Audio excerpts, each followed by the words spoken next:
আজি চাপাইগিরি দর্শকরা ধইনার চাটনি সরষের তেল আর আলু ছানা দিয়ে কি দেখাচ্ছি চলেন ভক করে দেখেলি। আসসালামু আলাইকুম। যে চাপাইগিরি দর্শকরা কার কিরকম লাগে কইতে পারবো না খো, কিন্তু এই যে শীতকালে একবারে ছাদের উপরে বসে হালকা রোদ পড়ছে, এক খাটের উপরে বসে যখন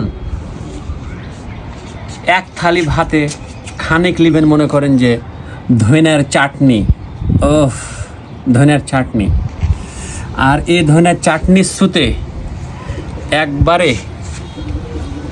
লিবেনজি একটু ধইনার চাটনিটি হাতেই লিবেনজি মনে করেন যে সরষের তেল, এই যে দেখ ও মাকে মাকে বেশি হলো একটু, আর যাক সমস্যা নেই।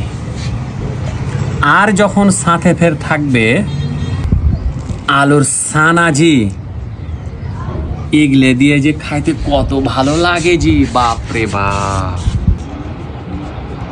সানা লেল একবার একটু এদিকে আসো না জি ক্যামেরাম্যান, আর খানিক একবারে মুইথে লেনু সুন্দর করে,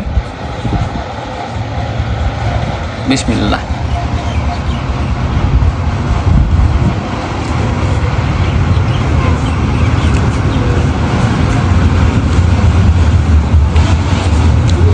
একবারে সত্য কথা কই থাকি যে চাপাইয়ের যারা হারা আছে মানুষ, এই খাবারটা কারা কারা পছন্দ করেন আমি জানি না, বাট হার কাছে এটা হেভি খাইতে লাগে একবার। আর আপনি এলে দিয়ে দু থালি ন্যূনতম দাম সে খেয়ে পারবেন, এরকম একটা মানে স্বাদ, আলাদা একবারে স্বাদ জি, মানে একবারই আলাদা স্বাদ। মাশাল্লাহ মাশাল্লাহ, আল্লাহ কত সুন্দর যে একটা স্বাদ দিয়েছে।